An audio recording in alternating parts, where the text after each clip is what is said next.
Di taman sunyi, darah merembes bersama peluk. Terluka dalam ketaatan yang paling agung. Bukan oleh musuh, tapi oleh kasih yang utuh. Engkau memikul dosa agar kami tak runtuh. Masuk ke Yerusalem, sorak-sorai meredup jadi tangisan. Raja yang menang, ternyata raja yang terabaikan. Bukan mahkota emas, tapi duri yang tajam. Bukan jubah raja, tapi tubuh yang legam. Dia yang menyembuhkan mata yang buta, kini matanya tertutup rapat, menanggung dosa. Dia yang menyembuhkan hati yang hancur, kini hatinya tertusuk, hancur lebur. Tangan yang menyembuhkan, kini terpaku kaku. Kaki yang melangkah damai, tertembus paku. Bibir yang mengajar kasih, kering kehausan. Diterimamu sengsara untuk kesembuhan kami. Oh, Sang terluka yang menyembuhkan. Lukamu adalah balsam bagi jiwa yang rapuh. Bekas lukamu adalah tanda pintu surga yang terbuka. Dalam minggu sengsara ini, kami bertelut menyembah. Tanganmu robek agar genggamanmu tak terlepas dari kami. Hatimu terbelah agar ada ruang bagi kami di dalammu.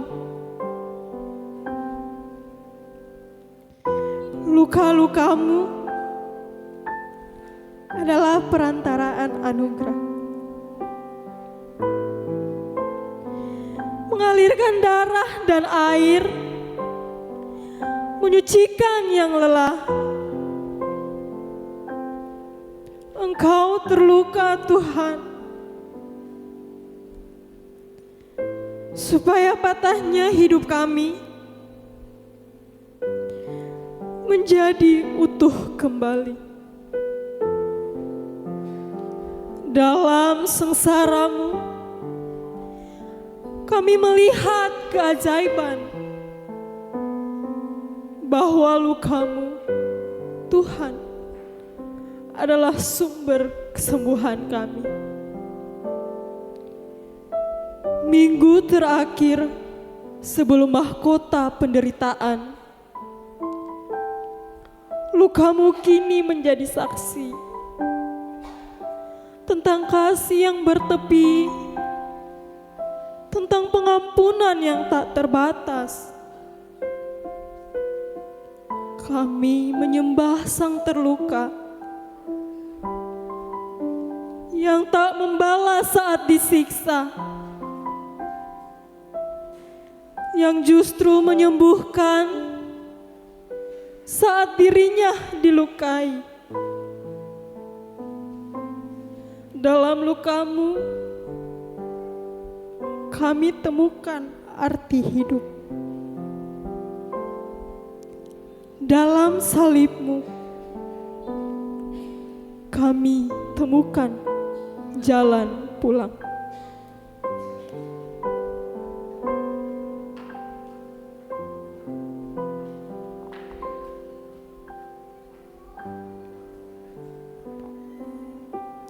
Shalom. Jemaat yang dikasihi dan diberkati. Hari ini kita ada dalam Minggu Sengsara yang ke-7 dengan tema yang terluka, yang menyembuhkan. Dalam luka dan sengsara yang mengerikan, Yesus berseru dari atas kayu. Yesus berseru dari atas kayu salib. Eli, Eli, lama sabachthani. Artinya, Allahku, Allahku, mengapa engkau meninggalkan aku? Suatu kepedihan mendalam dan rasa tak diperdulikan. Sakit di tubuh, derita dalam batin. Lalu, bagaimana akhir dari luka ini? Mari jemaat Tuhan, kita berdiri dan beribadah padanya sambil memuji Tuhan dari Kidung Jemaat 170 ayat 1 dan 2.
Mari kita tunduk di hadirat Tuhan.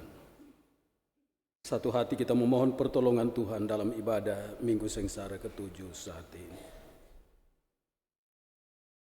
Pertolongan yang datang kepada kita saat ini dalam ibadah Minggu Sengsara yang ke-7 ialah di dalam nama Tuhan yang menjadikan langit dan bumi, yang memelihara kesetiaannya sampai selama-lamanya, dan yang tidak pernah meninggalkan perbuatan tangannya. Kasih karunia dari Allah Bapa, dari Tuhan kita Yesus Kristus oleh persekutuan Roh Kudus, menyertai saudaraku sekalian. Dan menyertaimu juga. Silakan duduk. Bapak, Ibu, saudara-saudaraku, Shalom. Mari dalam minggu-minggu perenungan akan kesengsaraan hingga kematian Kristus di minggu yang terakhir atau di minggu yang ketujuh ini, saya mengajak kita, mari kita buka Alkitab kita. Kita buka dalam kitab Yesaya pasal 53 ayatnya yang kelima. Bagian firman Tuhan ini kita akan baca secara bersama-sama karena Dia datang sebagai nats pembimbing bagi kita saat ini. Yesaya pasal 53 ayat yang kelima. Mari kita sama-sama membaca bagian ini, kita mulai. Tetapi Dia tertikam oleh karena pemberontakan kita. Dia diremukkan oleh karena kejahatan kita. Ganjaran yang mendatangkan keselamatan bagi kita ditimpahkan kepadanya, dan oleh bilur-bilurnya kita sudah sembuh. Demikianlah nats pembimbing kita untuk sore hari ini. Kita sambut dengan lagu Pada Kaki Salib-Mu.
Jemaat Tuhan yang terkasih, kita akan masuk dalam pengakuan dosa. Saudara-saudari yang terkasih, di hadapan Allah yang kudus dan penuh kasih, marilah kita dengan rendah hati mengakui dosa-dosa kita, sebab kasih karunia Tuhan selalu terbuka bagi setiap hati yang bertobat.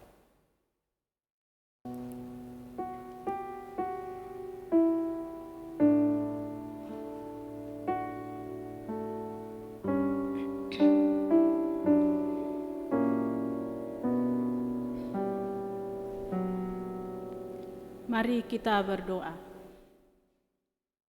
Ya Bapa yang Maha Pengasih, dengan kerendahan hati kami datang ke hadapan hadirat-Mu. Kami mengaku kami telah berdosa terhadap Engkau, juga terhadap sesama kami, baik dosa pikiran, perkataan, dan perbuatan. Karena itu, kami mohon, kasihanilah kami, ampunilah dosa kami. Di dalam nama Tuhan kami Yesus Kristus kami berdoa. Amin. Tuhan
Bapak, Ibu, saudara-saudaraku,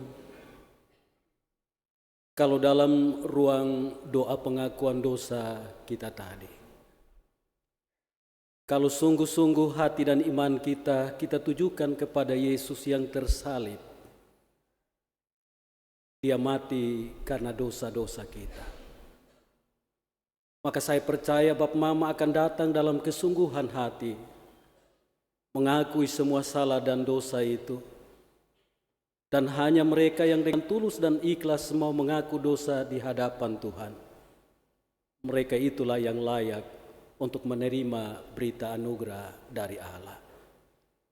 Karena saudara-saudaraku, dalam pertama Yohanes pasal 1 ayat 9, di sana firman Tuhan berkata, jika kita mengaku dosa kita, maka Ia adalah setia dan adil, sehingga Ia akan mengampuni segala dosa kita dan menyucikan kita dari segala kejahatan. Demikianlah berita anugerah Allah bagi kita yang telah mengaku dosanya sore ini.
Mama, saudara-saudaraku, sebagai orang-orang yang sudah menerima berita pengampunan dari Allah atau berita anugerahnya, mari dengan sukacita kita mempersiapkan bacaan Mazmur pasal 22, ayat yang ke-20 sampai ayat yang ke-32.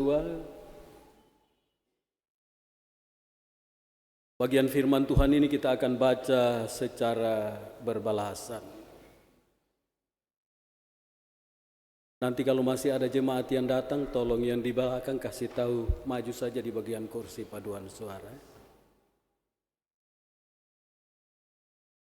Mari kalau kita sudah menemukan bagian Mazmur 22 ayat 20 sampai 32, saya jemput mari kita berdiri agar secara berbalasan kita mengungkapkan pujian Mazmur ini. Di bawah perikop Allahku, mengapa kau tinggalkan aku? Kita mulai berbalasan dari ayat yang ke-20 sampai 32. Tetapi Engkau Tuhan, janganlah jauh. Lepaskanlah aku dari pedang. Selamatkanlah aku dari mulut singa. Aku akan memasurkan namamu kepada saudara-saudaraku. Kamu yang takut akan Tuhan, pujilah Dia.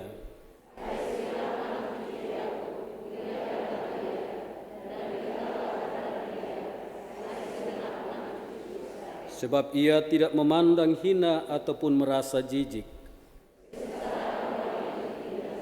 Dan Ia tidak menyembunyikan wajahnya kepada orang itu.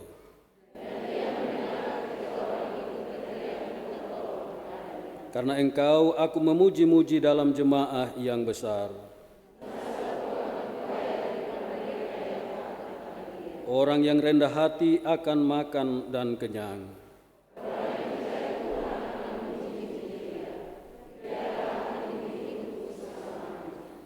Segala ujung bumi akan mengingatnya, dan segala kaum dari bangsa-bangsa. Sebab Tuhanlah yang empunya kerajaan. Ya, kepadanya akan sujud menyembah semua orang sombong di bumi.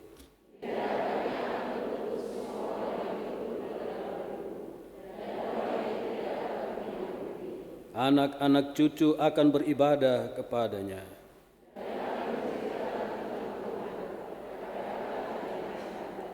Kita sama-sama. Mereka akan memberitakan keadilannya kepada bangsa-bangsa, sebab ia telah melakukannya.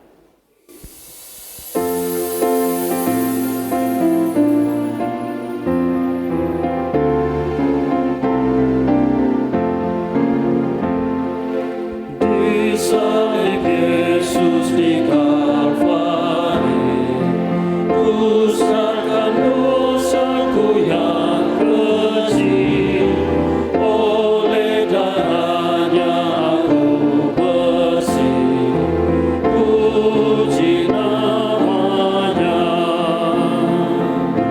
puji namanya.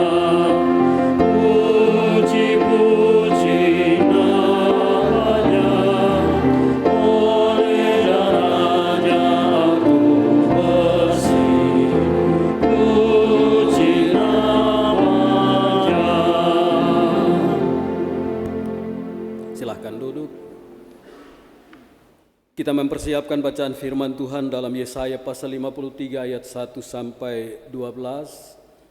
Sambil kita mempersiapkan bagian firman Tuhan ini, paduan suara Narwastu diberi kesempatan untuk memuliakan nama Tuhan.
Baik, terima kasih paduan suara Narwastu dengan pujian yang penuh penghayatan di minggu sengsara ini. Mari kita siap hati untuk ada dalam kebenaran firman Tuhan. Baik, pembacaan firman Tuhan terambil dari Yesaya 53 ayat 1 sampai ayat yang ke-12. Yesaya 53 ayat 1 sampai ayat yang ke-12. Sebelum kita membaca dan mendengar renungan firman Tuhan, mari kita berdoa. Allah Bapa Surgawi, Bapa yang kami puji dan kami sembah lewat Anakmu Yesus Kristus, terima kasih ya Tuhan, terima kasih. Karena begitu besar cinta kasih Tuhan, Tuhan telah mengantar kami anak-anak-Mu hadir dalam kebaktian sore yang ketiga ini ya Tuhan. Kami percaya di dalam kebaktian ini Allah bekerja, Allah masuk dalam pribadi kami masing-masing dengan Roh Allah yang kudus.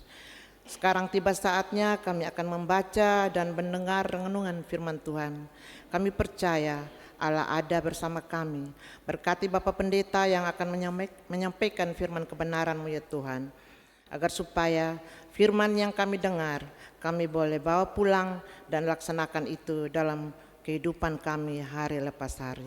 Terima kasih ya Tuhan, ampuni dosa dan salah kami.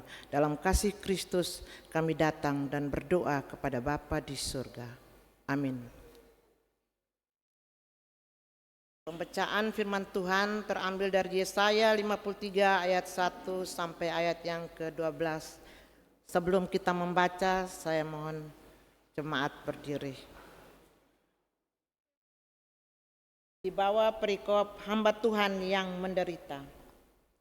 Siapakah yang percaya kepada berita yang kami dengar dan kepada siapakah tangan kekuasaan Tuhan dinyatakan? Sebagai taruk ia tumbuh di hadapan Tuhan dan sebagai tunas dari tanah kering. Ia tidak tampan dan semaraknya pun tidak ada sehingga kita memandang dia, dan rupa pun tidak sehingga kita menginginkannya. Ia dihina dan dihindari orang, seorang yang penuh kesengsaraan dan yang biasa menderita kesakitan. Ia sangat dihina sehingga orang menutup mukanya terhadap dia, dan bagi kita pun dia tidak masuk hitungan. Tetapi sesungguhnya penyakit kitalah yang ditanggungnya, dan kesengsaraan kita yang dipikulnya. Padahal kita mengira dia kena tulah, dipukul dan ditindas Allah. Tetapi dia tertikam oleh karena pemberontakan kita. Dia diremukkan oleh karena kejahatan kita. Ganjaran yang mendatangkan keselamatan bagi kita ditimpakan kepadanya. Dan oleh bilur-bilurnya kita menjadi sembuh. Kita sekalian sesat seperti domba, masing-masing kita mengambil jalannya sendiri. Tetapi Tuhan telah menimpakan kepadanya kejahatan kita sekalian. Dia dianiaya, tetapi dia membiarkan diri ditindas dan tidak membuka mulutnya, seperti anak domba yang dibawa ke pembantaian. Seperti induk domba yang keluh di depan orang-orang yang menggunting bulunya. Ia tidak membuka mulutnya. Sesudah penahanan dan penghukuman ia terambil, dan tentang nasibnya siapakah yang memikirkannya? Sungguh ia terputus dari negeri orang-orang hidup, dan karena pemberontakan umatku ia kena tulah. Orang menempatkan kuburnya di antara orang-orang fasik, dan dalam matinya ia ada di antara penjahat-penjahat. Sekalipun ia tidak berbuat kekerasan dan tipu daya ada dalam mulutnya, tetapi Tuhan berkehendak meremukkan dia dengan kesakitan. Apabila ia menyerahkan dirinya sebagai korban penebus salah, ia akan melihat keturunannya, umurnya akan lanjut, dan kehendak Tuhan akan terlaksana olehnya. Sesudah kesusahan jiwanya, ia akan melihat terang dan menjadi puas. Dan hambaku itu sebagai orang yang benar, dan membenarkan banyak orang oleh hikmatnya, dan kejahatan mereka dia pikul. Sebab itu aku akan membagikan kepadanya orang-orang besar sebagai rampasan, dan ia akan memperoleh orang-orang kuat sebagai jerahan, yaitu sebagai ganti karena ia telah menyerahkan nyawanya ke dalam maut, dan karena ia terhitung di antara pemberontak-pemberontak, sekalipun ia menanggung dosa banyak orang dan berdoa untuk pemberontak-pemberontak. Demikianlah firman Tuhan. Bapak Ibu Saudara-saudaraku, berbahagialah setiap mereka yang tidak saja mendengarkan firman Tuhan ini, tapi mau memelihara dalam hati dan melakukan dalam hidupnya setiap hari. Hosiana. Hosiana, Hosiana, Hosiana.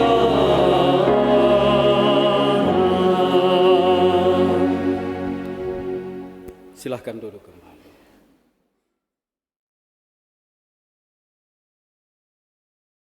Bapak Mama, saudara-saudara sekalian, salam. Bagaimana sore ini?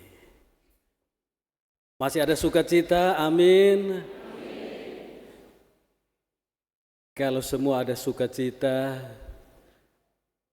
beri orang salammu pada orang kiri kanan, bilang sukacita bagimu juga.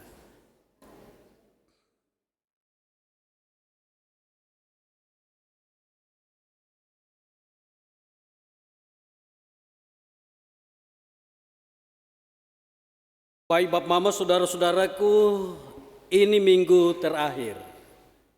Ini minggu terakhir dari 7 rangkaian peringatan atau penghayatan iman dan batin kita terkait jalan penderitaan yang pernah dilalui oleh Yesus, mulai dari Taman Getsemani di kegelapan malam ketika dia ditangkap, ketika dia digiring menuju ke mahkamah agama, dibawa ke Pilatus, diperkenalkan kepada Herodes, kemudian kembali ke Pilatus, akhirnya dia harus dijatuhi hukuman mati. Kematian Kristus di atas kayu salib semata-mata karena dosa dan salah kita. Karena itu di minggu-minggu penghayatan akan kesengsaraan hingga kematian Yesus, dia harus menyadarkan kita. Dia harus membuat sedikit perenungan dan kesadaran diri. Siapa saya hari ini dalam pengenalan diri saya kepada Yesus yang telah mati karena dosa-dosa saya.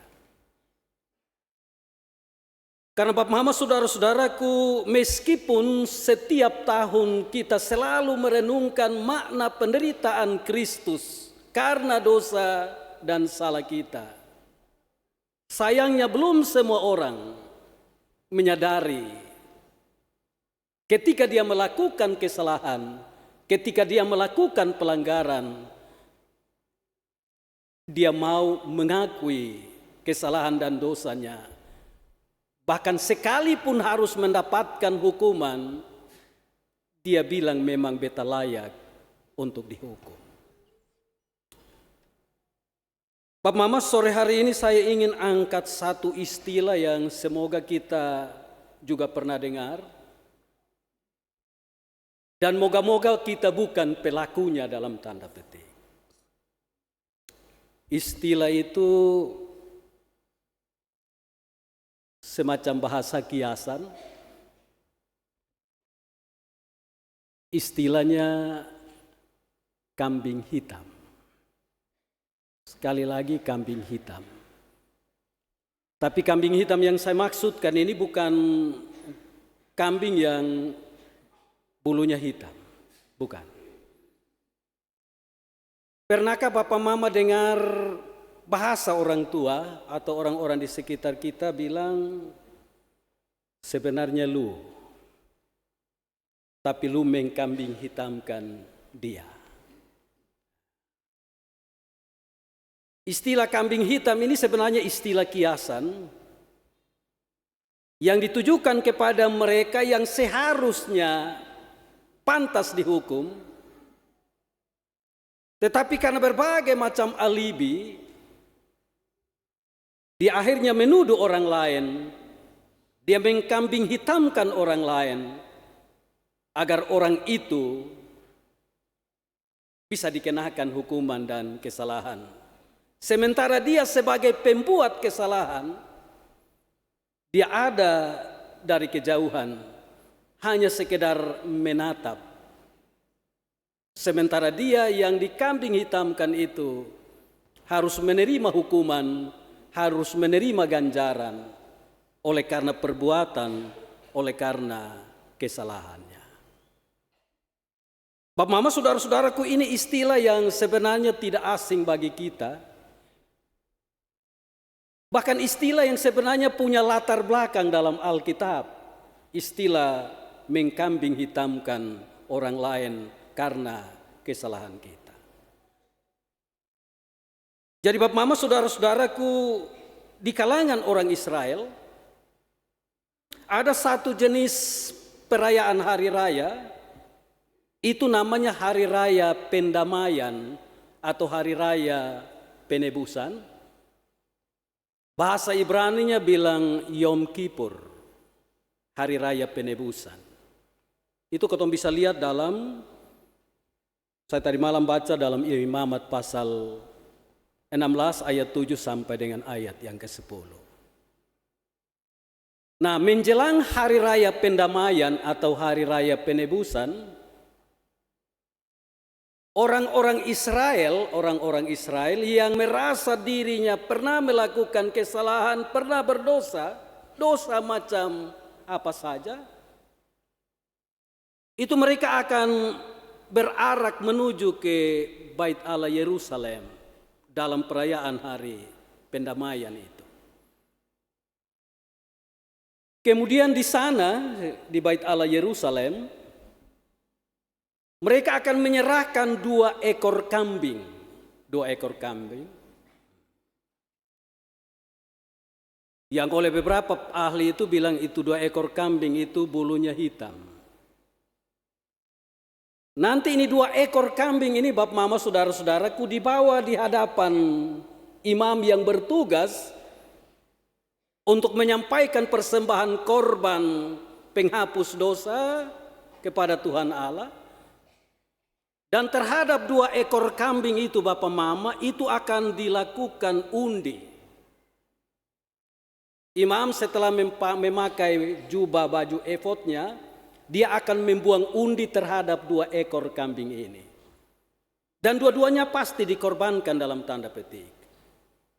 1 ekor kambing itu akan diberikan kepada Tuhan Allah sebagai korban bakaran. Dan dia yang kena undi sebagai persembahan korban bakaran kepada Tuhan Allah, itu dipisahkan. Kemudian 1 ekor kambing itu akan dipersembahkan sebagai tanda korban penghapus salah, penebus salah. Dan karena itu imam itu akan mendekati kambing ini. Dengan jubah kebesarannya dia akan meletakkan tangannya di atas kepala kambing itu. Dan mereka sebut ini kambing Azazel. Kemudian di atas tumpukan tangan dari seorang imam, dia mulai menyebut dosa-dosa Israel, umat Israel secara umum. Selesai dia menyebut dosa-dosa orang Israel, kambing itu akan segera digiring keluar dari perayaan. Dan kemudian kambing itu akan diusir untuk jauh menuju ke luar Yerusalem, diusir sampai ke padang belantara. Kambing itu akan dibiarkan untuk mati di padang itu. Dan orang Israel orang Israel, itu mereka percaya bahwa ketika kambing Azazel ini sudah diusir keluar dari kota Yerusalem, seketika itu juga semua dosa dan kesalahan mereka itu sudah dibawa pergi. Maka kemudian terhadap kambing yang tadi diperuntukkan sebagai persembahan kepada Tuhan Allah itu, kambing itu kemudian disembelih, kemudian dibakar sebagai tanda Tuhan hadir kembali dalam hidup mereka, menyucikan mereka, menguduskan mereka, supaya mereka boleh dilepaskan untuk kembali ada dalam siara kehidupan selanjutnya. Dan karena itu Bapak Mama, mereka akan merayakan suasana sukacita karena terjadi pendamaian antara mereka atau atas diri mereka dengan Tuhan Allah yang selama ini melihat dari tahta kekudusannya betapa terlalu banyak dosa dan kesalahan yang telah mereka lakukan. Tapi melalui peristiwa hari raya pendamaian atau hari raya penebusan, selamatlah mereka atau tertebuslah mereka, terampunilah mereka dari semua salah dan dosa.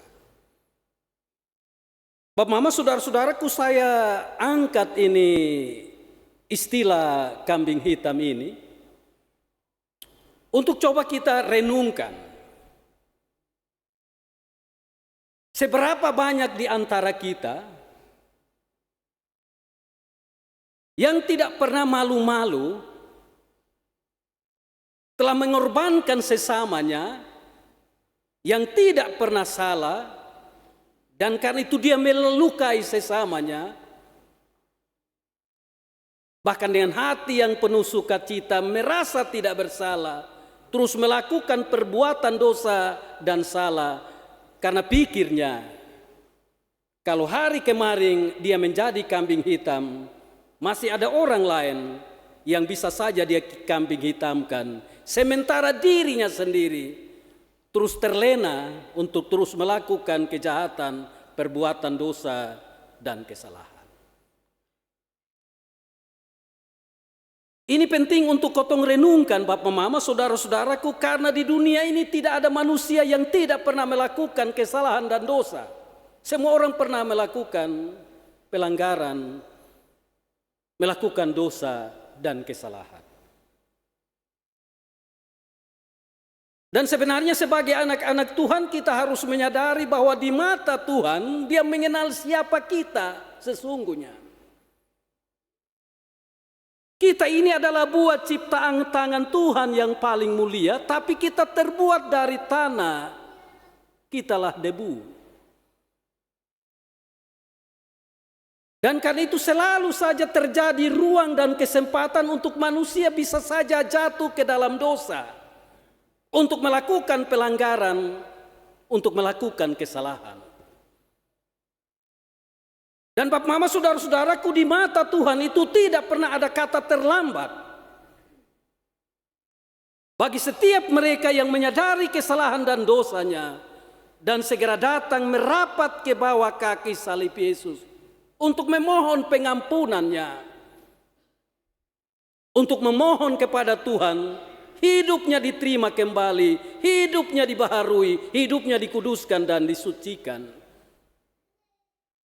Dan Tuhan mengenal hati setiap mereka yang sudah melakukan kesalahan dan dosa, yang kemudian datang dalam ketulusan hati, menyadari salah dan dosanya, dan memiliki komitmen atau niat yang sungguh, bukan saja untuk mengaku dosanya, tapi berniat sungguh untuk melepaskan dirinya dari dosa yang sudah dia lakukan selama hari-hari kemarin, yang telah melukai sesamanya. Sehingga dengan pengampunan yang dia terima dari Tuhan Allah, dia menghayati dirinya sebagai orang yang pernah melukai hati Tuhannya, sebagai orang yang pernah melukai hati sesamanya, dan karena itu merasa dirinya sebagai orang yang terluka, dan dalam luka batin yang pernah dia rasakan di hadapan Tuhan, dia tampil sebagai orang-orang yang siap menyembuhkan hati sesamanya juga yang terluka. Ini penting Bap Mama untuk kotong hayati dan resapi baik-baik makna penderitaan, makna kesengsaraan Tuhan Yesus. Supaya jangan lagi tahun 2020, ini tahun-tahun berapa? Betanya, kau lihat bosan semua begini terus jadi. Supaya jangan sampai tahun 2027, tahun depan, mulai memasuki minggu sengsara, kotong juga ada dalam ruang penghayatan, tapi kembali dalam pengakuan dosa yang sama. Itu yang harus kotong hayati, itu yang harus kotong renungkan. Kalau tahun ini beta sudah datang di hadirat Tuhan, bawa diri saya dengan kehidupan saya, dengan sejumlah dosa yang saya tulis dan saya persembahkan kepada Tuhan di bawah kaki salibnya, untuk kematiannya juga mematikan dosa-dosa saya. Maka dalam perjalanan hidup selanjutnya, saya harus mulai waspada sudah. Saya harus mulai melihat kembali itu sudah. Kalau itu ada dosa yang sama yang saya sudah persembahkan di bawah kaki salib Yesus, maka saya tidak akan mengulangi lagi. Supaya jangan dosa terulang itu saya bawa lagi di kaki Yesus pada tahun 2027. Karena Bapak Mama saudara-saudaraku, dalam dunia perjanjian lama yang tadi saya bilang hari raya pendamaian atau hari raya penebusan itu kalau kotong lihat dia punya sejarah atau latar belakangnya, maka setiap orang Israel ketika mulai berarak untuk memasuki Bait Suci Yerusalem, itu mereka diminta untuk masing-masing mencatatkan dosa dan kesalahannya yang telah dia lakukan sepanjang hari-hari kemarin, untuk kemudian tiba pada hari raya pendamaian hari ini. Dan karena itu di hadapan para imam itu, imam-imam yang bekerja dalam Bait Suci itu, jadi imam Bait Suci itu sangat banyak orang. Kemudian nanti mereka melakukan undi dan hanya satu orang itu yang nanti tampil di depan untuk mempersembahkan korban bakaran. Tapi setiap suku itu mulai pergi kepada imam-imam tertentu untuk kemudian suku itu mulai mengaku dosanya di hadapan imam itu. Dan seorang imam itu akan mencatat dengan baik dosa pelanggaran macam apa yang misalnya hari ini atau tahun ini suku Yehuda datang dan mengakui salah dan dosanya. Dan catatan-catatan dosa dari suku Yehuda itu dia simpan. Nanti kemudian tahun depan ketika tiba lagi hari raya pendamaian, dia buka kembali itu catatan dosa yang pernah diakui oleh suku Yehuda. Kemudian dia mulai periksa. Kemudian mereka suku Yehuda tahun ini datang lagi misalnya di tahun 2027, dia lihat ini dosa apa? Apakah masih ada dosa terulang?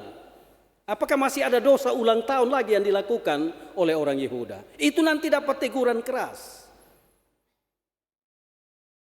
Bayangkan kalau itu dilakukan pada kita dewasa ini. Bukankah kita ini adalah orang-orang yang sebenarnya patut dimurkai oleh Tuhan? Karena bukan saja baru 2 tahun, sudah 3 tahun, sudah 4 tahun, malah mungkin sudah berpuluh-puluh tahun kita tetap melakukan dosa dan pelanggaran yang sama. Tapi dalam ruang perenungan dan penghayatan kita terhadap kesengsaraan dan kematian Yesus, kotong seolah-olah merasa sedih. Tapi kita tidak tahu malu, telah kembali mengkambing hitamkan Yesus untuk mati tetap sengsara di atas kayu salib. Makanya di minggu terakhir ini atau di minggu ke-7 ini harus mempertemukan kita dengan Tuhan Allah kita. Dan harus ada keberanian dari kita untuk mengakui semua salah dan dosa kita, supaya terjadi korban penebusan, supaya kembali terjadi pendamaian antara kita dengan Tuhan Allah kita. Dan harus ada janji iman, harus ada komitmen diri. Tuhan ini tahun beta bawa dosa A, B, C, dan D. Tuhan hapus ini semua sudah. Beta berjanji bahwa di tahun 2026 ini, beta persembahkan ini bawa kaki salib Yesus. Berikan beta kesempatan untuk hidup ke depan ini adalah hidup dalam kekudusan diri. Supaya hidup hari ke depan ini adalah saya persembahkan saya pun hidup ini untuk sungguh-sungguh memuliakan Tuhan. Malah orang-orang yang terluka, saya sebagai orang yang pernah terluka, yang pernah melukai hati Yesus, saya kembali dan saya siap untuk menyembuhkan mereka yang terluka. Karena Bapak Mama saudara-saudaraku, kalau kau baca dalam Yesaya pasal 53 tadi ayat 1 sampai 12, sebenarnya dia punya kaitan dengan pasal sebelumnya. Khususnya pasal 52 ayat yang ke-13 sampai dengan ayat yang ke-15. Tadi malam ketika merenungkan bagian firman Tuhan ini, sedikit janggal dalam tanda petik kalau kotong hanya mulai baca di 53 ayat 1 sampai 12. Karena benang merahnya kita tidak dapat dalam tanda petik. Karena di pasal 52 ayat 13 sampai 15 itu dia menggambarkan tentang hamba Allah yang sungguh-sungguh tampil sebagai orang yang ditinggikan, yang dimuliakan. Itu di ayat yang ke-13 sampai dengan 15. Karena itu ketika masuk di ayat yang masuk ke pasal 53 ayat 1, dia mulai dengan sebuah pertanyaan. Siapakah yang percaya kepada berita yang kami dengar, dan kepada siapakah tangan kekuasaan Tuhan dinyatakan? Karena Bapak Mama saudara-saudaraku, kerinduan orang tentang siapa itu Mesias dalam perjanjian lama itu adalah Mesias yang sungguh-sungguh tampil dalam kemuliaan. Dan itu didambakan, itu diidam-idamkan oleh orang Israel yang pada waktu itu sementara hidup dalam penindasan. Jadi waktu itu Yesaya tampil itu, dia dipanggil sebagai nabi itu di masa pemerintahan Ahaz, Raja Yehuda. Waktu itu dia ada di kerajaan Yehuda, dan kerajaan Yehuda waktu itu timbul dalam ketegangan. Karena ada rencana agresi militer dari dua kerajaan besar. Yang pertama kerajaan tetangga atau saudaranya yang bernama kerajaan Israel. Tapi juga ada kerajaan Aram yang mengancam. Karena itu di tengah-tengah ketegangan seperti ini, Yesaya dipakai oleh Tuhan Allah untuk menubuatkan perihal kedatangan Mesias yang akan membebaskan umatnya Israel. Dan karena itu gambaran siapa itu Mesias atau hamba Allah dalam tanda petik yang kemudian dia menjadi hamba Allah yang menderita.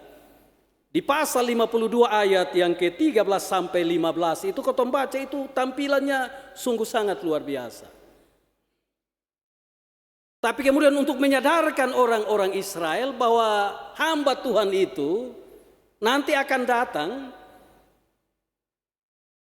tetapi oleh karena pengingkaran dari kesalahan dan dosa mereka, maka dia akan tampil sebagai seorang hamba Tuhan yang penuh dengan penderitaan. Karena itu Bapak Mama saudara-saudaraku, di ayat yang kedua itu dia mulai mengarahkan orang untuk menyadari siapa sesungguhnya hamba Allah yang menderita itu. Di ayat yang kedua itu dia bilang, sebagai taruk ia tumbuh di hadapan Tuhan, dan sebagai tunas dari tanah kering. Bapak Mama ketika membaca bagian ayat yang kedua ini, kalau kotong hayati atau kotong bayangkan, sebenarnya dia mau bilang bahwa jenis bibit unggul bagaimanapun juga, tapi kalau dia ditanam di tanah yang kering, memang dia akan bertunas. Tapi tunas yang bertumbuh di atas tanah yang kering itu, dia kemudian dalam pertumbuhan dan perkembangannya, dia menjadi rapuh. Dan dia tidak memiliki kekuatan besar untuk terus bertumbuh apalagi berbuah. Dan karena itu kemudian Yesaya menggambarkan bilang bahwa ia tidak tampan dan semaraknya pun tidak ada sehingga kita memandang dia. Dan rupa pun tidak sehingga kita menginginkannya. Ia dihina dan dia dihindari orang. Artinya gambaran ini kalau kau baca sampai dengan ayatnya yang ke-9, itu sungguh kotong menemukan siapa hamba Tuhan itu. Yang dihadirkan itu dalam tanda petik itu kemudian dikambing hitamkan oleh para tua-tua Israel, oleh para ahli-ahli Taurat dalam diri Yesus. Yang datang ke dalam dunia, yang kemudian memanggil manusia-manusia berdosa itu untuk kembali ke jalan yang benar.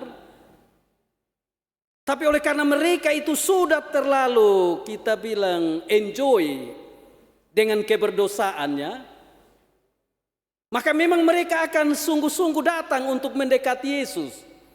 Sekedar untuk mendengarkan pengajarannya, tapi tujuan utama mereka itu hanya sekedar melihat tanda-tanda dan mujizat.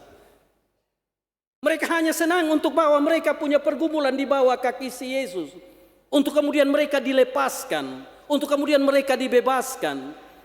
Tapi setelah merasakan kuasa pembebasan, kuasa kelepasan daripada Tuhan Yesus, mereka kembali hidup dalam keberdosaan mereka. Dan karena itu tidak malu-malu mereka yang pernah disembuhkan oleh Yesus, mereka yang pernah dilepaskan oleh Yesus, kemudian kembali dalam perbuatan pelanggaran dan dosa, tidak segan-segan tampil bersama-sama dengan para tua-tua Israel, bersama dengan para ahli Taurat, untuk kemudian berteriak, salibkan dia, salibkan dia. Mereka seolah-olah tampil sebagai orang-orang yang tidak tahu malu. Padahal mereka sudah dilepaskan oleh kuasa Yesus. Mereka sudah dilepaskan dari berbagai macam ikatan dosa. Tapi karena keinginan untuk terus melakukan dosa dan kesalahan, mereka tidak mau lagi ditegur. Maka terhadap dosa dan kesalahan yang mereka lakukan itu, tidak segan-segan mereka juga tampil untuk mengkambing hitamkan Yesus. Dan karena itu Bapak Mama, saudara-saudaraku, kita bisa melihat bagaimana proses pengadilan yang tidak adil terhadap Yesus semenjak dia ditangkap di dalam taman Getsemani. Ketika dia digiring keluar dari sana, Yesaya gambarkan dia itu bagaikan anak domba yang digiring ke pembantaian. Seperti induk domba yang keluh, yang dibawa untuk bulunya dicukur. Tidak ada satu kata, tidak ada banyak kalimat perdebatan yang dikeluarkan dari mulut Yesus hanya untuk membela dirinya. Karena dia tahu bahwa dia telah menjadi korban kambing hitam dari mereka yang melakukan dosa dan kesalahan. Dan kalau dalam bacaan kita tadi, nubuatan yang disampaikan oleh Nabi Yesaya, dia bilang Allah menghendaki itu semua supaya umatnya diselamatkan, supaya mereka yang berdosa itu tetap bisa dibebaskan. Karena itu akhirnya kemudian dia digiring menuju ke Bukit Golgota. Sama seperti kambing Azazel itu, dia diusir keluar dari Yerusalem. Dan karena itu dia harus dipakukan di atas kayu salib.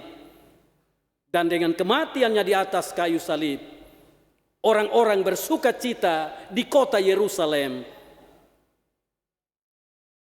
oleh karena dosa mereka telah bebas, oleh karena kehidupan lama mereka sudah diampuni.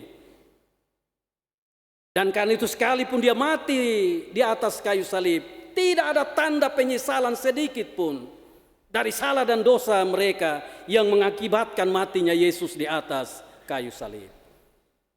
Karena itu Bapak Mama, saudara-saudaraku, sore hari ini sebenarnya bacaan firman Tuhan ini datang untuk menggugah hati nurani kita.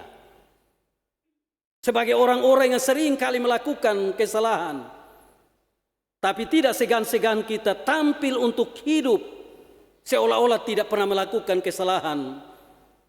dan cenderung mengkambing hitamkan orang-orang yang ada di sekitar kita dengan saling menuding, dengan saling menuduh.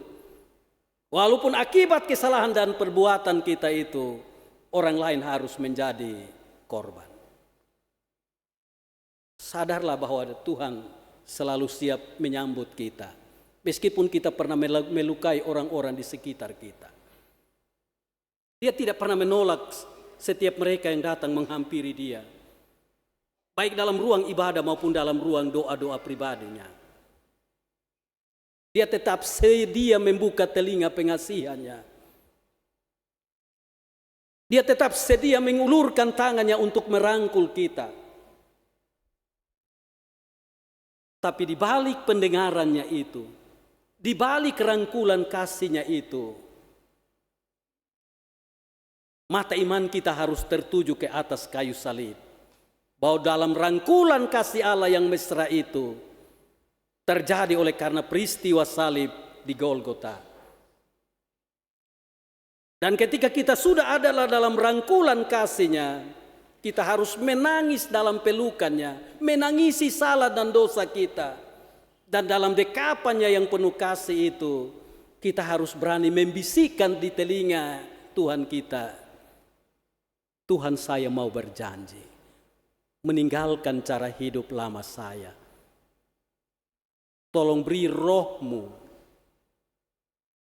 hadir dalam hati dan kehidupan saya, supaya hari-hari ke depan yang masih Tuhan izinkan saya untuk jalani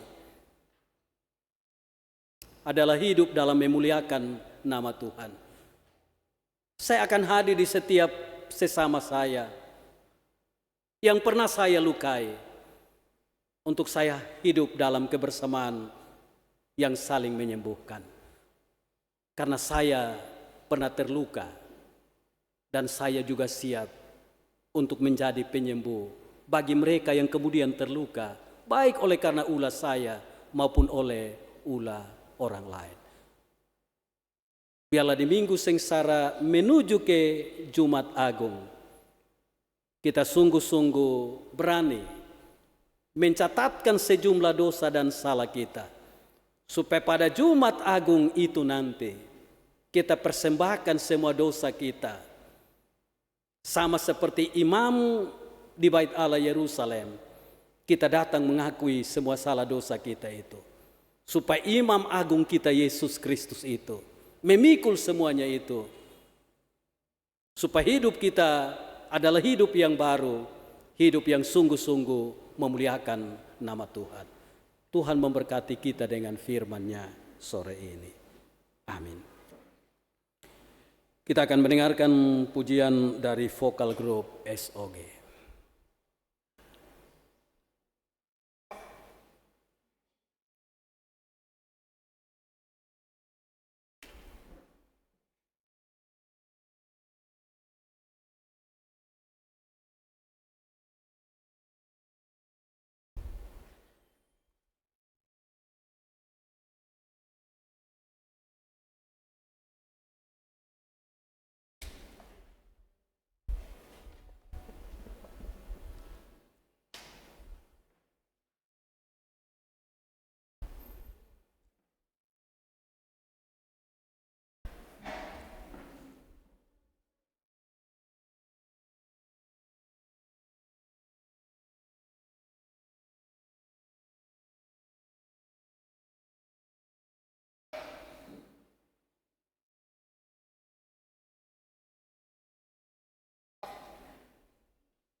lalui tanpa kekuatanku. Semakin berat beban hidupku, semakin ku menjauh darimu.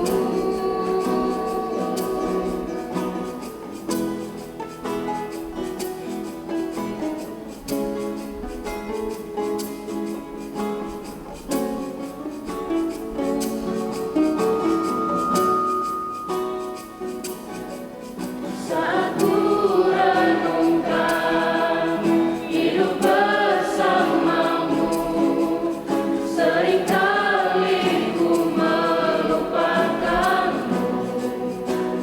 Ku berjalan sendiri, seakan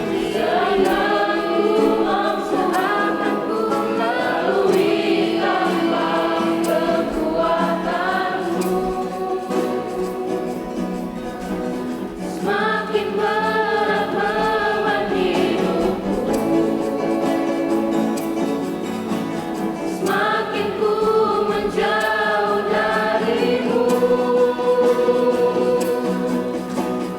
Namun ada cinta yang tak pernah berlalu, cinta yang ku dapat darimu. Tak teruji lalui rentangan sang waktu, kau mati bagiku, berkorban untuk diriku. Kematian-Mu Tuhan menghidupkanku,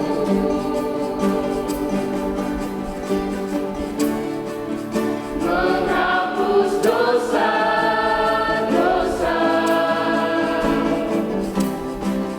memulihkan cinta-Mu,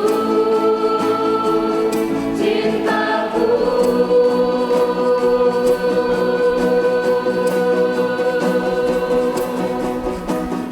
Namun ada cinta yang, namun ada cinta yang tak pernah berlalu, cinta yang ku dapat darimu. Tak teruji lalui rentangan sang waktu, kau mati bagiku, berkorban untukku. Namun ada cinta yang tak pernah berlalu, cinta yang ku dapat darimu. Tak teruji lalui rentangan sang waktu, kau mati bagiku, berkorban untukku. Kau mati bagiku, berkorban untuk diriku.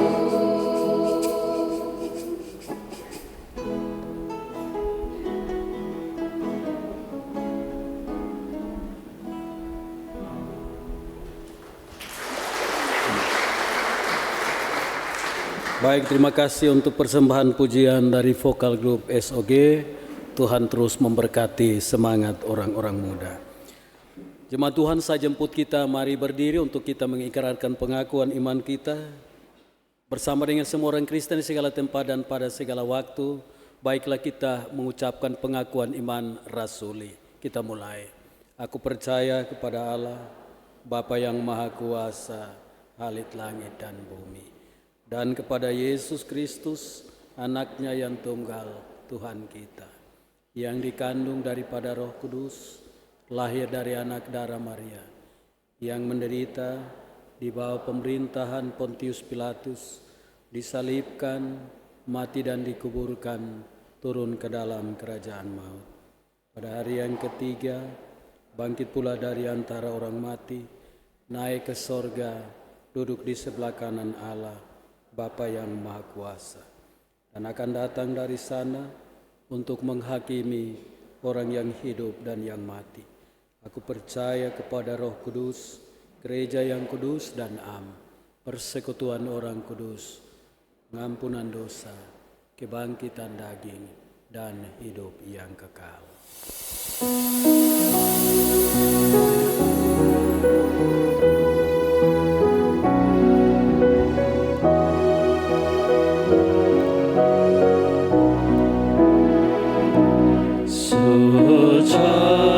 Secanggupan dasarimu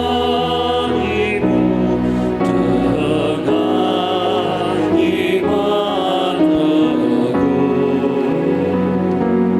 kasih-Mulah ku puji terus seumur hidupku. Seumur hidupku, seumur hidupku, kasih-Mulah ku puji terus seumur hidupku. Silakan duduk.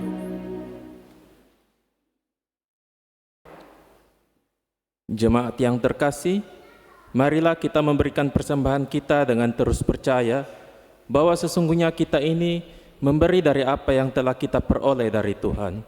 Oleh karena itu, berilah dengan hati yang rela, renungkan perkataan firman Tuhan, dan Allah sanggup melimpahkan segala kasih karunia kepada kamu, supaya kamu senantiasa berkecukupan di dalam segala sesuatu dan malah berkelebihan di dalam pelbagai kebajikan. 2 Korintus pasal 9 ayat yang ke-8.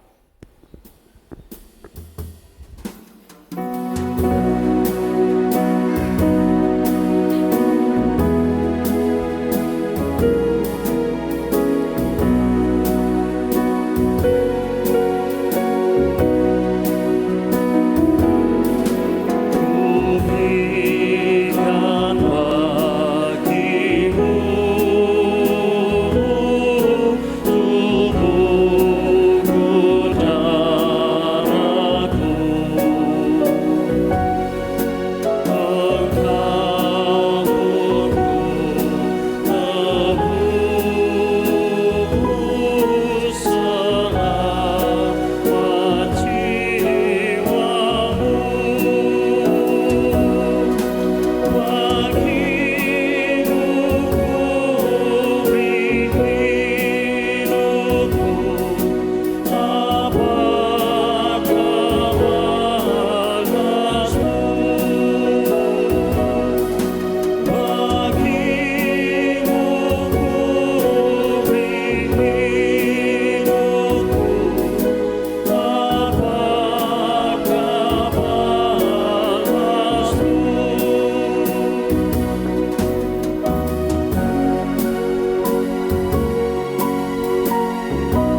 Silakan berdiri. Selamat jiwamu bagimu beri hidupku, apakah balasmu bagimu beri hidupku, apakah balasmu.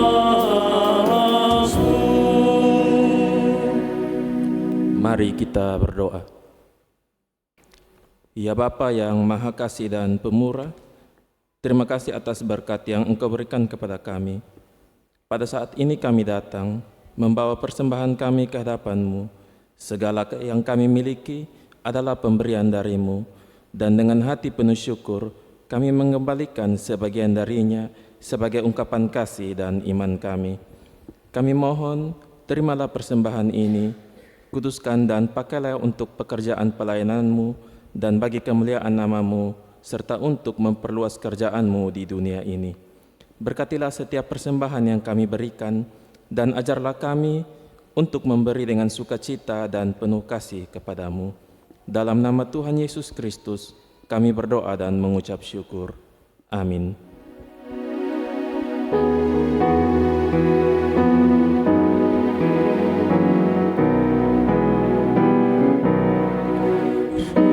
Jiwa serta tubuhku, bawa Tuhanku, selalu persembahkan yang memang milikmu.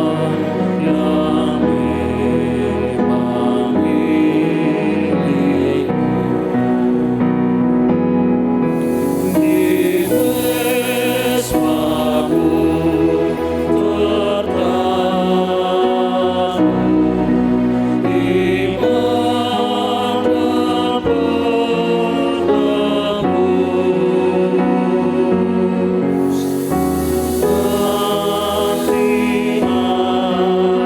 nanti akan ikat dan api yang kudus. Jemaat Tuhan dipersilakan duduk kembali.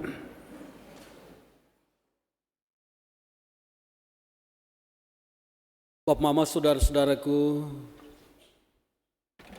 mari kita bawa seluruh kehidupan kita, baik di minggu yang telah kita lalui, bahkan kita meminta pertolongan Tuhan terus menyertai kita ketika kita akan masuk dalam minggu yang baru. Mari kita bawa semuanya itu dalam doa syafaat kita kepada Tuhan. Kita berdoa.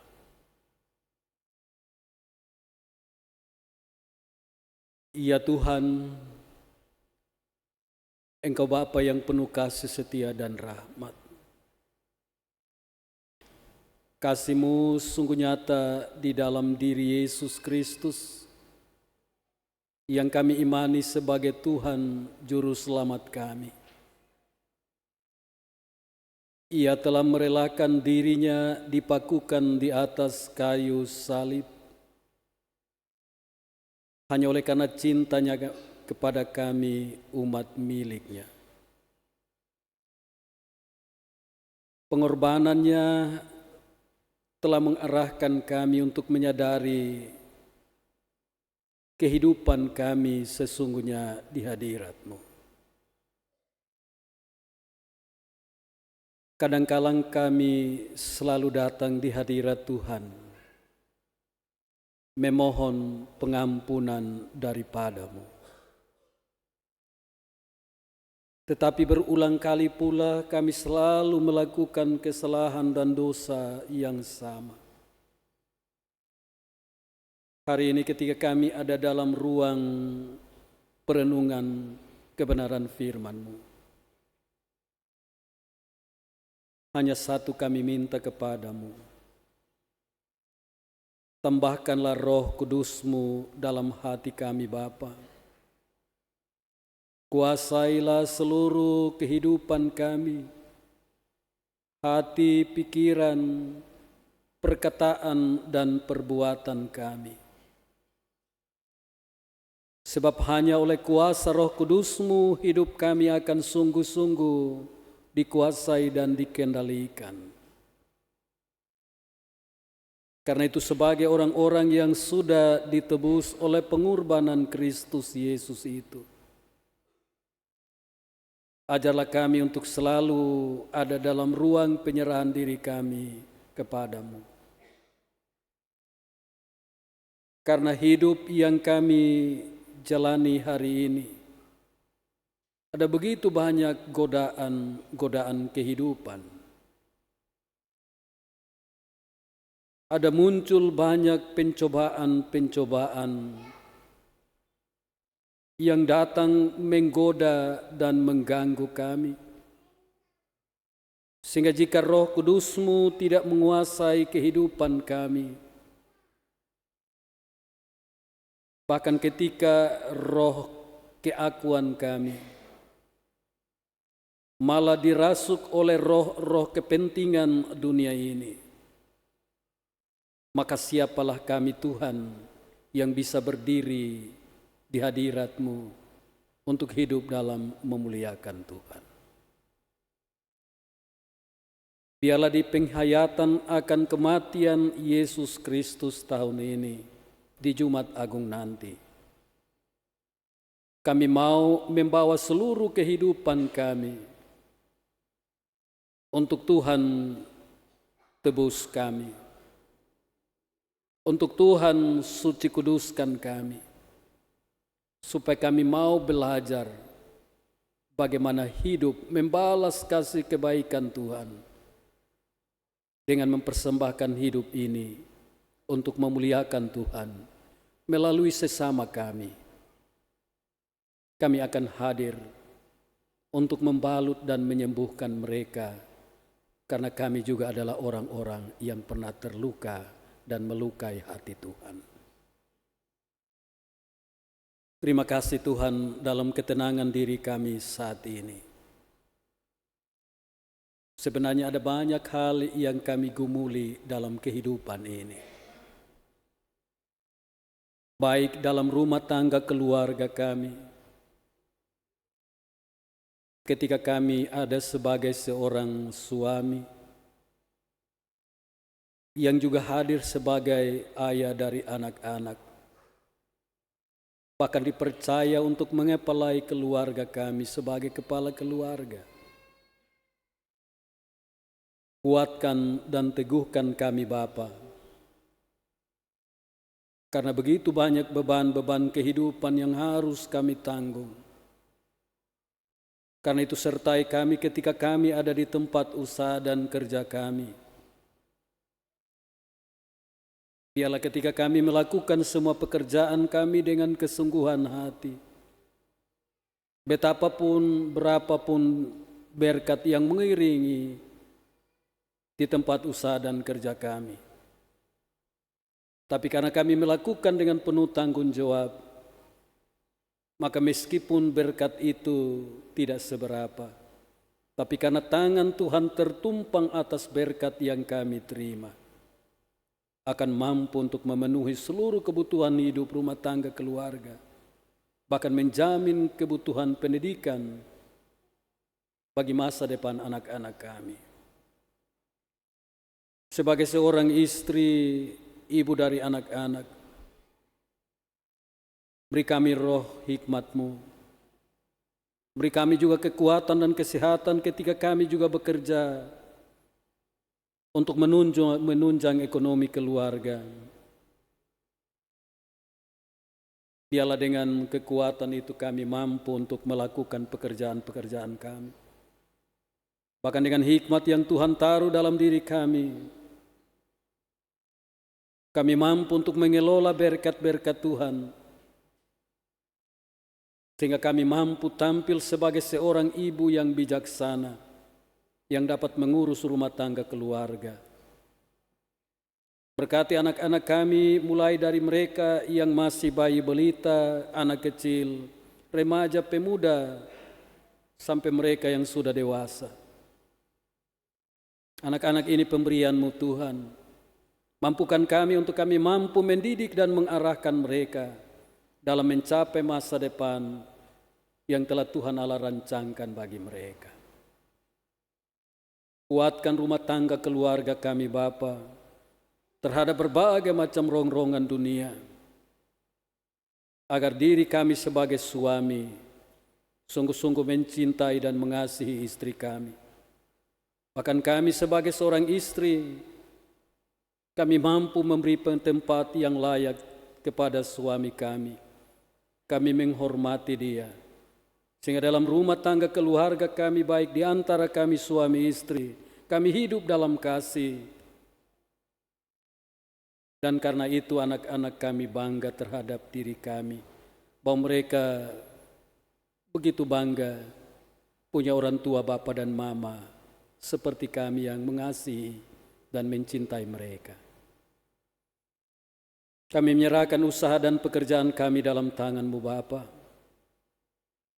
karena minggu baru sudah ada di depan kami. Beri kami kekuatan, beri kami kesehatan untuk kami dapat melakukan apa yang menjadi tugas dan tanggung jawab yang diembankan kepada kami. Supaya dalam itu semua ya Tuhan, kami mampu untuk bekerja dengan sungguh dalam terang pengenalan dan takut akan Tuhan. Terima kasih Bapa di sorga, karena hari ini ketika kami ada dalam rumah-Mu, kami merayakan sukacita dari saudara-saudara kami yang sepanjang hari Senin yang lalu sampai dengan minggu ini, Tuhan hadirkan sukacita kebahagiaan, baik dalam ulang tahun pernikahan maupun ulang tahun kelahiran. Teristimewa 5 keluarga yang sepanjang minggu ini merayakan hari ulang tahun pernikahan mereka, termasuk 95 orang anak-anak Tuhan yang Tuhan perkenankan untuk merayakan kembali hari ulang tahun kelahiran mereka. Berapapun usia rumah tangga keluarga, berapapun usia hari hidup mereka, semuanya ada dalam tangan pengasihan-Mu. Karena itu berkati rumah tangga keluarga mereka, berkati perjalanan hidup mereka di usia yang baru. Supaya dalam penyerahan diri kepada Tuhan, hidup mereka selalu dilimpahi dengan kesehatan, umur panjang, dan hidup dalam penuh damai sejahtera bersama Tuhan. Terima kasih Bapa di sorga, kami menyerahkan seluruh pelayanan gereja Tuhan. Biarlah Tuhan melalui para pendeta, penatua, diaken, dan pengajar dalam setiap pelaksanaan program oleh BPP dan UPP, Satpel, Timpel, Tuhan selalu menyertai dan memberkati umat-Mu yang tersebar di 27 rayon, laki-laki, perempuan, tua, muda, anak-anak, remaja, pemuda, dewasa, dan lansia. Pilih kehidupan mereka Bapa, sertai dan pimpin langkah hidup mereka agar mereka tetap hidup dalam perkenanan Tuhan. Kami bawa sejumlah anak-anak, orang tua sampai dengan lansia yang saat ini ada dalam keadaan sakit. Ulurkan tangan kasih-Mu Bapa, jamah dan berikan kesembuhan kepada mereka. Kuatkan mereka yang saat ini ada dalam masa-masa pemulihan, supaya cinta kasih Tuhan tetap mereka rasakan di sepanjang kehidupan dan pergumulan, penderitaan, kesembuhan, dan pemulihan mereka. Kami taruh bangsa dan negara kami dalam tangan Tuhan. Berkati setiap mereka yang Tuhan pakai sebagai pemimpin, baik dari pusat sampai dengan daerah-daerah. Lengkapi mereka dengan roh hikmat-Mu, supaya mereka dapat memimpin kami untuk mencapai kesejahteraan hidup kami. Terima kasih Bapa di sorga, kami ada dalam suasana penghayatan menuju Jumat Agung nanti. Biarlah di hari Jumat nanti Tuhan mengarahkan kami untuk ada dalam ruang penyerahan diri kepadamu.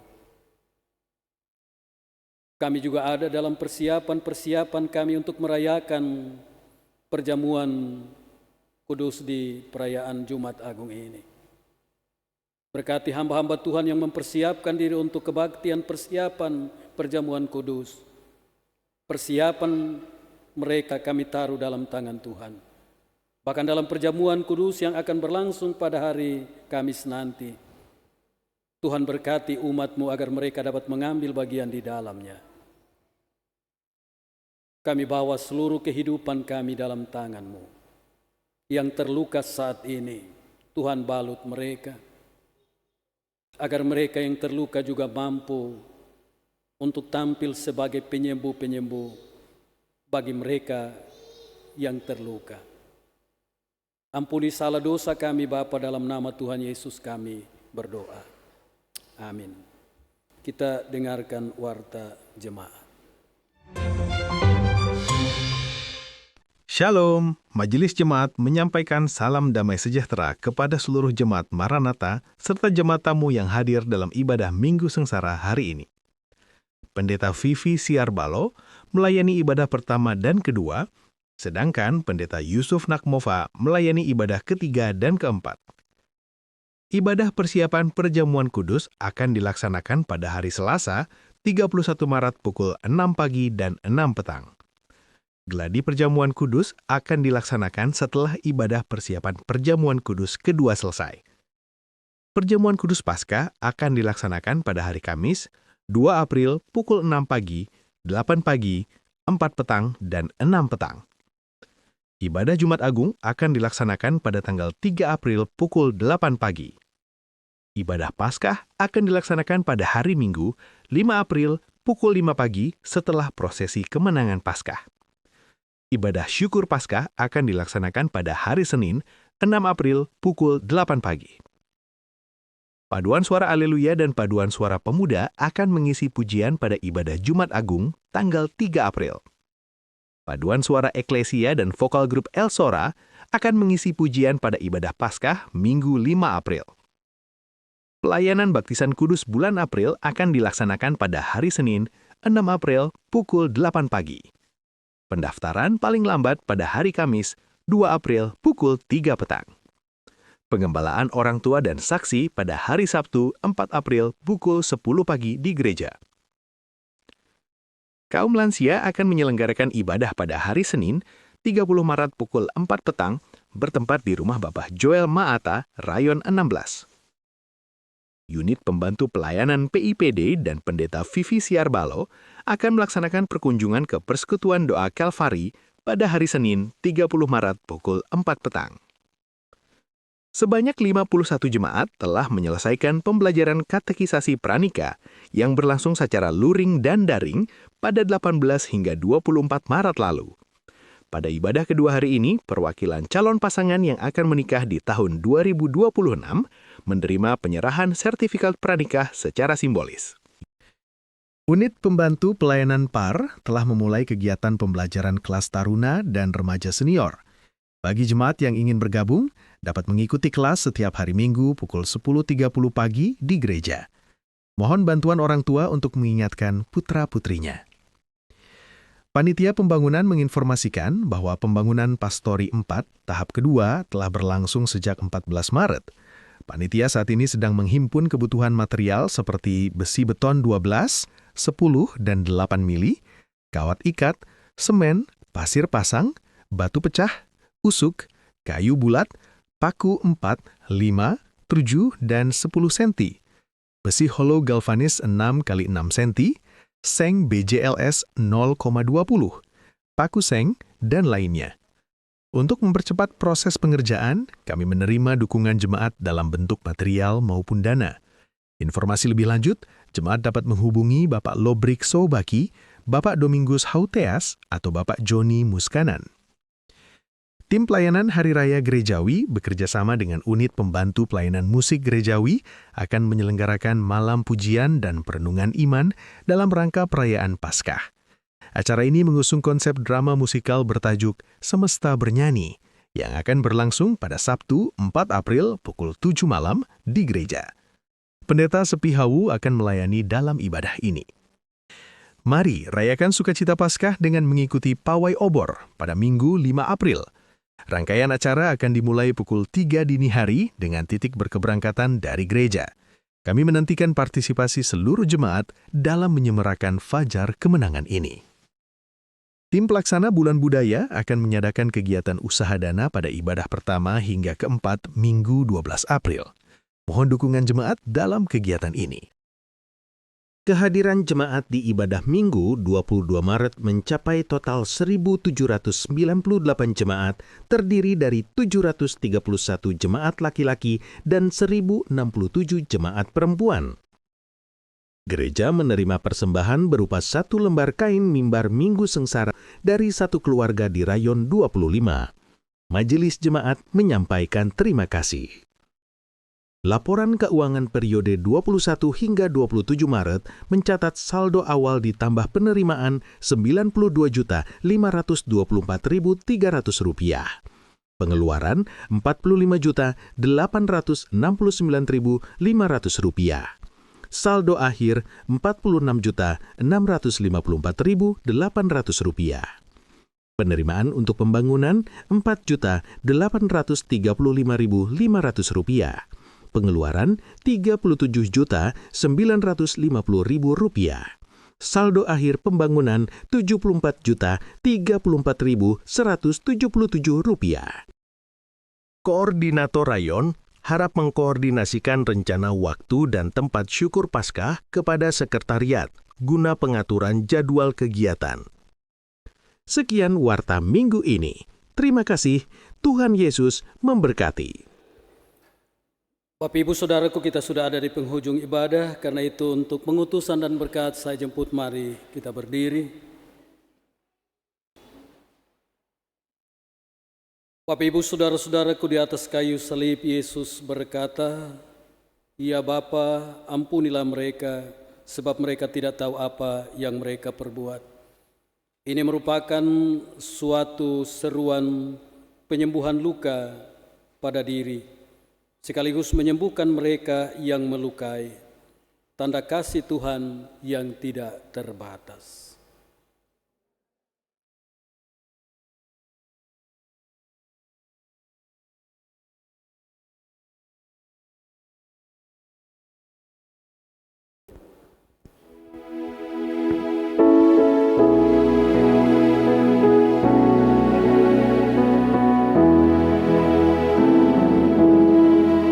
Kasih Tuhan mengiringimu dan sayapnya melindungimu. Tangan Tuhan pegang di dalam hidupmu. Majulah dalam terang kasih-Nya. Arahkanlah hatimu kepada Tuhan, saudara-saudaraku. Pulanglah dan jalanilah hidupmu di minggu yang baru ini dengan tetap membawa berkat Tuhan. Allah sumber segala kasih karunia di dalam Yesus Kristus Tuhan menyertai dan memberkati saudara-saudaraku. Ia akan terus mencurahkan kepadamu berkat-Nya yang berlimpah-limpah, sehingga engkau dapat menjadi berkat bagi sesamamu dari saat ini kekal sampai selama-lamanya. Amin.